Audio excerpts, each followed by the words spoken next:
अस्सलाम वालेकुम दोस्तों, आज की कहानी का नाम है बदगुमानी।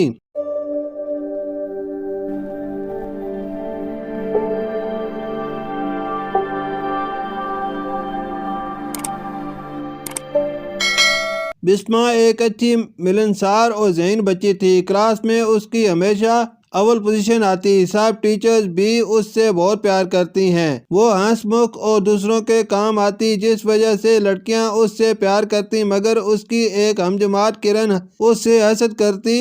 वो मौका की तलाश में रहती कि किसी तरह बिस्मा को सबकी नज़रों से गिरा दे। आखिर एक दिन उसे मौका मिल गया। वो पानी पीने के लिए इलेक्ट्रिक कूलर के पास खड़ी थी। उसने बिस्मा को प्रिंसिपल साहबा की टेबल से पेन उठाते और क्लासरूम की तरफ बढ़ते देखा। किरण के दिल में लड्डू फूटने लगे कि अब वो बिस्मा को बदनाम करेगी। उसने जाते ही अपनी दोस्तों को बताया कि बिस्मा ने प्रिंसिपल साहबा के ऑफिस से पेन चुराया है। कुछ लड़कियां तो मानने को तैयार ही ना थी, मगर जब किरण ने कसम खाकर कहा तो सबको यकीन आ गया। अब क्लास में खुसर पुसर होने लगी। जब बिस्मा करीब आई तो सब लड़कियां चुप हो जाती। उसने महसूस किया कि कोई इसके साथ सीधे मुंह बात नहीं कर रहा। अब किरण बहुत खुश थी। बिस्मा से बात करना पसंद नहीं करती, सब मुझसे गपशप करती हैं। एक दिन बिस्मा ने ब्रेक के वक्त किरण और लड़कियों से कहा कि उसकी सालगिरह है, तुम सब मेरे घर आना। किरण ने मुंह बिगाड़ कर कहा, हमारे पास फजूल टाइम नहीं। बाकी लड़कियों ने भी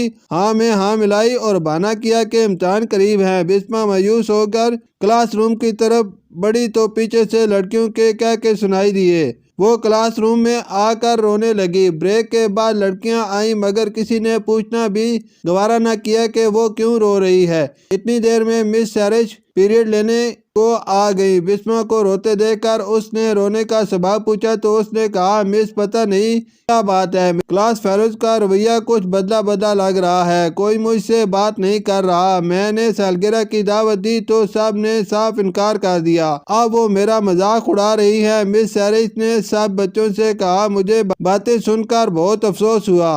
बिस्मा एक अच्छी और ज़हीन बच्ची है, कभी किसी को शिकायत नहीं हुई, और अगर किसी को है तो वो मुझे बताए। इस तरह का रवैया बहुत गलत है। बताओ क्या मसला है। मिस बिस्मा चोरनी है, उसने प्रिंसिपल साहबा के ऑफिस से पेन चुराया है। मैंने खुद देखा है। किरण ने उठकर कहा, बिस्मा और चोरनी नामुमकिन, ये हो ही नहीं सकता। मिस सैरिज ने कहा, मिस जी आप यकीन नहीं करेंगी, मैंने इसे खुद पेन चुराते देखा है। किरण बजीद थी। ओ अच्छा, अब समझी। क्या पेन का कलर ग्रीन था? मिस सैरिज ने पूछा। मैं कुछ दूर थी, लगता तो ग्रीन ही था, मगर यूं चोरी करना बुरी बात है। उफ खुदाया। मिस सैरिज ने अपने बैग से पेन निकाला और टेबल पर रख दिया। ये पेन है, मैं प्रिंसिपल साहबा की टेबल पर भूल आई थी। मैंने ही बिस्मा को भेजा था।